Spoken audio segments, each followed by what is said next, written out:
Presidente, o ano eleitoral parece que começou bastante quente. Dissidência na base do governo, Eduardo Campos, inclusive, radicalizando bastante seu discurso como oposição, denúncias agora de desvio de dinheiro da Petrobras, denúncias graves, agora o caso André Vargas, uma overdose da mídia na economia. Como o senhor analisa essas denúncias, algumas dessas denúncias, e como o senhor avalia essa disputa eleitoral de 2014? O problema de fazer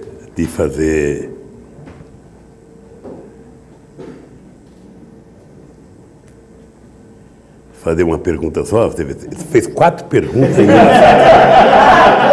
então, primeiro, todos vocês sabem que eu sou amigo pessoal das pessoas. Eu, na minha idade, aprendi a fazer relação humana e não tem nenhuma razão para não gostar das pessoas. Se as pessoas não gostam de mim, é outro problema. Eu tenho uma belíssima relação com o Eduardo Campos, já tinha uma bela relação com o avô dele, com o Miguel Arraes. Sou agradecido a tudo que ele contribuiu com o meu governo. Ele deve ser muito agradecido a mim por tudo que eu contribuí para o desenvolvimento de Pernambuco e do Nordeste. E eu lamentei que ele tenha se afastado da base para ser candidato de oposição à presidenta Dilma. Eu, sinceramente, somente o tempo e somente ele é que vai dizer por que ele resolveu antecipar um processo que poderia ter sido um processo natural da continuidade da aliança PT e PSB. Porque na hora que rompe com o PT, não tem nenhum sinal de ir mais para a esquerda, ou seja, o sinal é todo para ir mais à direita. Eu sinceramente não entendo. É engraçado, a Marina eu entendo, porque a Marina, eu convivi com a Marina e com a Dilma, sabe, 2 ministras minhas, eu sei uma parte da divergência que tinha entre as duas, mas do Eduardo eu não compreendo. De qualquer forma, sabe, eu espero que ele faça campanha, sabe, se ele está fazendo uma campanha de apresentação, tudo bem. Agora, a verdade é que eu acho que a Dilma precisa continuar governando esse país para que o país não seja pego de sobressalto, sabe? E a gente não ter continuidade ao que está acontecendo no Brasil. Depois, se eu tiver a oportunidade, eu vou dizer o que eu acho que a imprensa não fala do que está acontecendo no Brasil. Né? Aquele negócio que a Luísa Trajano falou, sabe? Você só mostra o copo vazio, não mostra nunca o copo cheio, é uma coisa que eu gostaria de... No final, se vocês não fizerem nenhuma pergunta, eu vou falar do copo cheio, tá? A questão do André, veja, eu acho que quando Deus coloca um ser humano no mundo, ou seja, eu acho que Ele coloca na expectativa de que as pessoas todas que veio para cá façam as coisas corretas, não cometam nenhum erro, não façam nada. Sabe, eu sinceramente acho que o que o André fez, de que ele falou, primeiro tentou falar que era mais barato, depois tentou pedir desculpa, ou seja, eu acho que ele tem que explicar para a sociedade, sabe, porque não tem sentido. Ele é vice-presidente de uma instituição importante, que é a Câmara dos Deputados, e eu acho que quando você está num cargo dentro, você tem que ser exemplo. Sabe? Eu espero que ele consiga convencer a sociedade e provar, sabe, de que não tem nada além da viagem de avião. Eu espero. Eu torço por isso, porque no final quem paga o pato é o PT. Sabe? Então eu torço que não tenha nada além de uma viagem, tá? O que já é um erro. Segundo, a questão da Petrobras.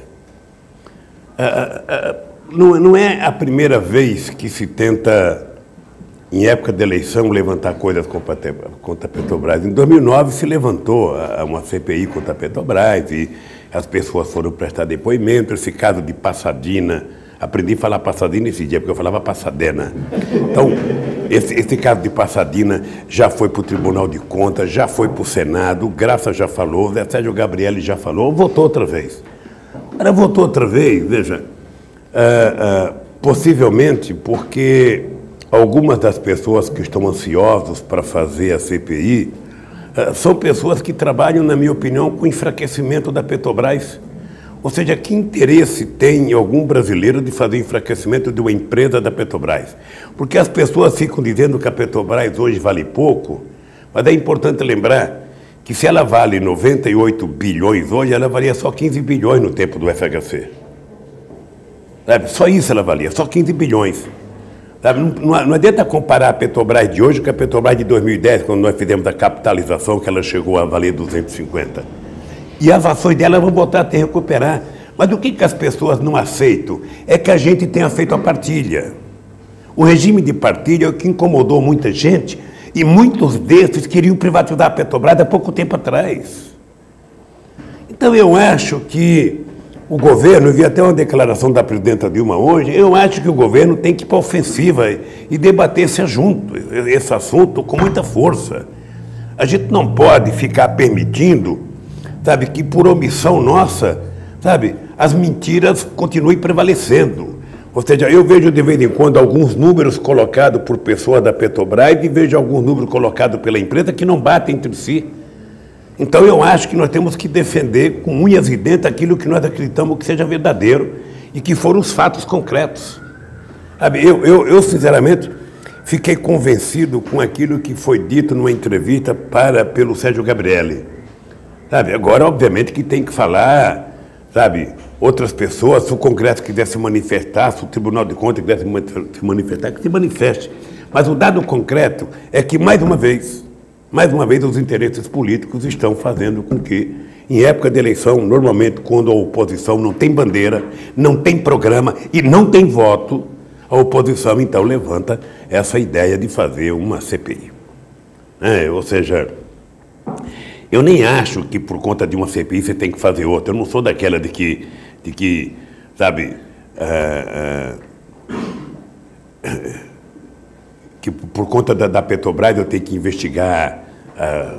Eu não sou dessa linha. Eu acho que até para investigar a Petrobras, vamos fazer qual é o fato determinado, acabou. Porque, veja, essas pessoas nunca quiseram CPI para nada. Para nada. Se você pegar aqui em São Paulo a quantidade de CPI que se tentou montar, sabe, nesses anos todos, nunca aconteceu nenhuma. De repente, essas pessoas todas viraram. Então, eu acho que nesse aspecto o PT tem que ir para cima. Eu vou contar uma coisa para vocês de coração. O PT, eu espero que tenha aprendido a lição do que significou a CPI do Mensalão. Eu espero que o PT tenha aprendido a lição, porque essa CPI, ela deixou marcas profundas nas entranhas do PT.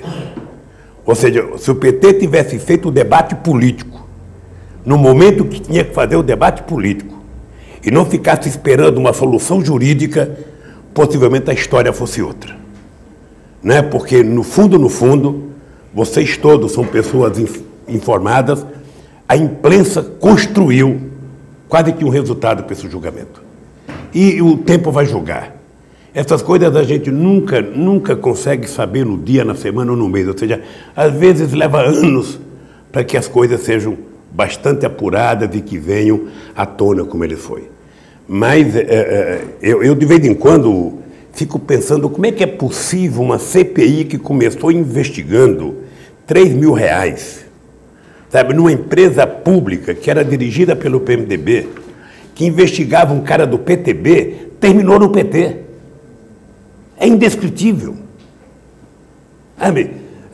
E eu acho que não houve da parte do PT a sabedoria de fazer o enfrentamento político, certamente pelas divergências internas. Certamente pelas disputas internas. O PT já pagou um preço, o PT sabe que essa marca, sabe, vai ser carregada durante muito tempo nas nossas costas, e o PT sabe que, ainda disse sexta-feira, no ato público em Osasco, o PT sabe e precisa saber que a razão pela qual nós nascemos era para combater esses equívocos que muitas vezes o próprio PT comete. Sabe? Então, não tem jeito, meu filho, não tem jeito. Nós precisamos ter consciência de que a disputa política é assim. A elite, ela nunca foi condescendente com a esquerda, e a esquerda sempre foi condescendente com a direita. Sabe?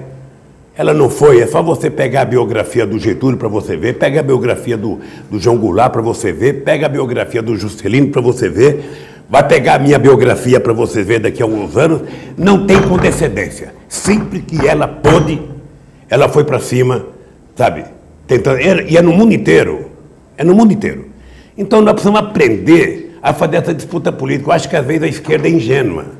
Sabe? A gente não faz da disputa política, a gente não. E eu digo sempre que a gente hoje tem internet, coisa que a gente não tinha antigamente. Né? Hoje a gente não está só. Você veja, cadê o blog da Petrobras? Que foi tão importante em 2009, naquela CPI. Sabe? Então, você percebe? As coisas precisam voltar a acontecer, as pessoas precisam levantar a cabeça e brigar de verdade. É isso que eu acho que tem que acontecer. Sabe? Por isso, eu acho que tanto o PT, quanto a Petrobras, quanto o governo, precisa, sabe, não ter preocupação de dizer apenas a verdade e apurar aquilo que é a verdade e mostrar os números que estão colocados. Essas mesmas investigações sobre Passadina já foi feita, já foi dita. Eu tenho aqui até o material de uma CPI, que eu não sei se a Nina me entregou direito, mas deve estar por aqui, sabe? Dos encaminhamentos. Sabe, foi feito encaminhamento para o Ministério Público, para o Ministério da Defesa, para o Tribunal de Contas, para a própria Petrobras, para a Agência Nacional de Petróleo, para a Controladoria Geral da União, para a Casa Civil da Presidente da República, para o Presidente do Senado Federal, para o Ministério e para a Polícia Federal. Tudo isso para investigar a Petrobras. Aí, quando chega aqui na conclusão final, pelo documento, ô Nina, se você não me deu o documento, sabe? Aí chega aqui. Os encaminhamentos, que haja maior controle na composição dos membros da comissão de licitações. E outra conclusão, a conclusão dos trabalhos internos de avaliação das empresas envolvidas nas denúncias com a divulgação dos resultados. Ora, o Tribunal de Contas está dentro da Petrobras, está investigando, sabe? Não tem nenhum problema. Isso é da vida da Petrobras. Agora, o que a gente não pode é ficar, sabe, vendo em cada eleição, por falta de assunto, a oposição, que nunca quis CPI, nem de coisas absurdas nesse país, agora fique, sabe, querendo, sabe, tirar proveito em 6 meses de campanha. É melhor fazer um programa de governo, disputar as eleições, é melhor dizer como fazer e disputar conosco. A quarta pergunta, a questão da economia. Eu queria dizer uma coisa para vocês. Eu estava na presidência em 2007 ou 2008, quando o presidente Mário Soares veio de Portugal representando uma TV portuguesa fazer uma entrevista comigo. E ele chegou no meu gabinete com um monte de revista inglesa, americana, com jornais franceses, jornais italianos, jornais espanhóis. E ele falava assim para mim: ô presidente, tem alguma coisa errada. Eu dizia: por quê? Ele falou: porque eu estou vindo aqui com vários jornais do mundo, o Brasil é coqueluche, o Brasil é o país mais extraordinário, o país que está crescendo, está gerando emprego. E quando eu pego a imprensa brasileira, o país está acabado. Isso Mário Soares. Mas eu fui ao Oriente Médio, foi comigo o Johnny Sayad, como bom representante libanês. Ele foi comigo. Passado um tempo, na volta, eu viajei 7 países, na volta, o Johnny Sayad foi conversar comigo e falou o seguinte: presidente, eu, quando voltei do Oriente Médio, a minha mulher tinha guardado um monte de jornal e eu fiquei lendo e eu falei para minha mulher: eu não fiz essa viagem com o presidente, a que eu fui não foi essa. É isso de um homem que é dono de um canal de televisão, ou seja, ele achou tão absurdo o que a imprensa tinha dito da viagem, que ele falou: eu não fui nessa viagem. Então a economia brasileira é o seguinte: a economia brasileira não está crescendo a 5% como nós gostaríamos, não está crescendo a 4% como nós gostaríamos. Agora, qual a economia que está crescendo como a brasileira? Quantas estão crescendo mais do que o Brasil? Pega o G20 para saber quantas estão crescendo mais do que o Brasil. Você vai achar a China. E a China é sempre um pouco suspeita, porque a China, sabe, a China não tem sindicato querendo aumento de salário, a China não tem as coisas do Congresso Nacional votando, a China não tem o tanto de obstáculos que nós temos aqui, que nós mesmos criamos. Ou seja, então é muito mais fácil fazer economia na China, tá, do que fazer num país democrático, né? As pessoas não dão importância. Como é que nós conseguimos, em 10 anos de governo, ou melhor, em 11 anos agora de governo, você manter a inflação dentro da meta, gerando empregos e aumentando o salário. Por isso é que os tucanos falam, não, para controlar a inflação tem que ter um pouco de desemprego. Não, nós estamos há 11 anos aumentando a massa salarial e a inflação está dentro da média. Ah, mas a inflação a 5,9 é muito, é muito. Eu gostaria que fosse 2. Mas eu era presidente de um sindicato quando a inflação estava a 80% ao mês. Ao mês, não era 5% ao ano, era 80% ao mês. E hoje eu vejo esse ministro na televisão falando de estabilidade, em controlar a inflação. Ele foi ministro quando a inflação era 80% ao mês. Eu recebia meu salário, eu corria no Macro, na Via Anchieta, para comprar tudo que não era perecível, até papel higiênico era demais que eu comprava, para evitar que o salário fosse corroído pela inflação. Naquele tempo eu não tinha uma conta remunerada. Depois eu aprendi que se você tivesse uma conta remunerada, a inflação comia menos o teu salário. Bem, então, a economia brasileira, um dia desse, eu fui num debate com os bancos e me disseram que o Brasil estava muito ruim lá fora porque tinha uma dívida pública, sabe, bruta, descontrolada. Aí eu fui perguntar qual é o país que tem a dívida pública de 57% do PIB como tem o Brasil. Nenhum. Todos têm mais do que o Brasil. Os Estados Unidos têm uma dívida pública bruta maior do que o seu PIB. A Itália tem 130% do seu PIB. Por que o Brasil com 57% incomoda eles? No fundo, eu descobri. É porque o Brasil colocou dinheiro no BNDES. O Tesouro passou a colocar dinheiro no BNDES para ajudar o BNDES a emprestar dinheiro. Por quê? Porque quando veio a crise de 2008, que nós liberamos 100 bilhões do compulsório para fortalecer o crédito no Brasil, o que aconteceu com os bancos privados brasileiros? Pegaram o compulsório e, ao invés de investir no setor produtivo e no crédito, compraram títulos do governo. Então nós fomos obrigados a colocar mais dinheiro no BNDES, mais dinheiro na Caixa Econômica e mais dinheiro no Banco do Brasil para a gente poder liberar o crédito. Então, se você pegar os indicadores econômicos, tem poucos países nas condições do Brasil. E poucos conseguiram sair da crise com a solidez do Brasil. Entretanto, eu vejo pessoas que outro dia defendia, sabe, que o Brasil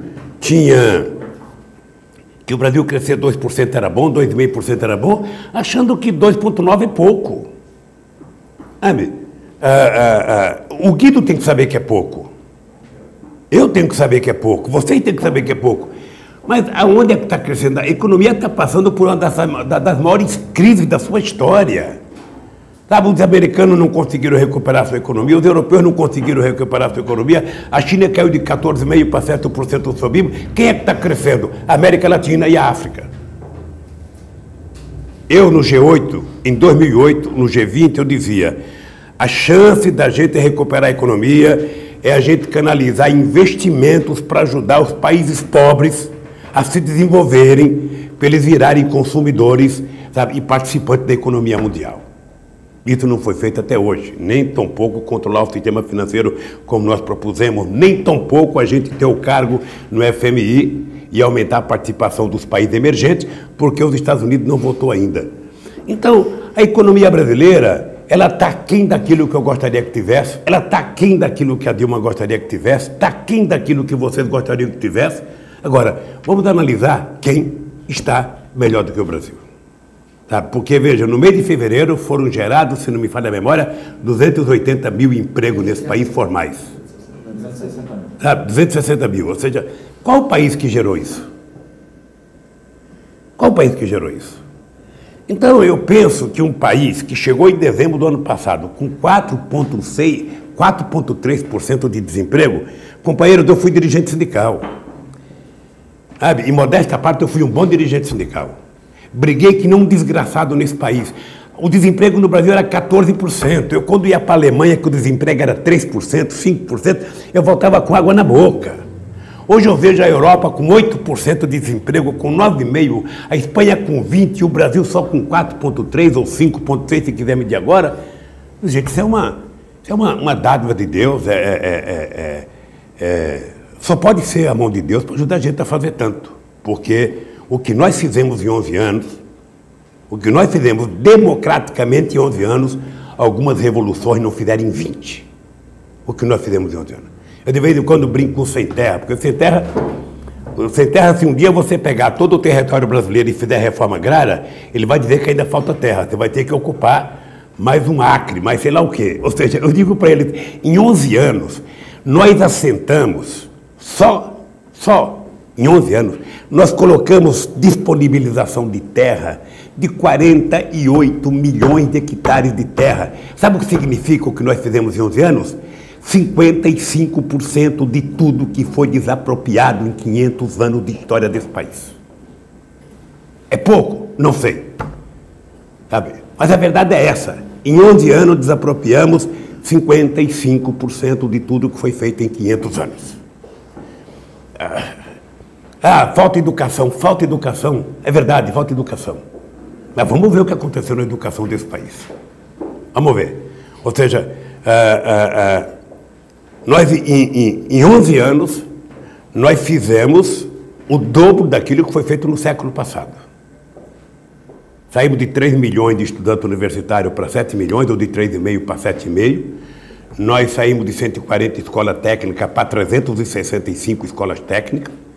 É importante lembrar que o ministro da Educação, Paulo Renato, em 98, fez uma lei proibindo o governo federal, cuidar do ensino técnico. Nós tivemos que desfazer a lei.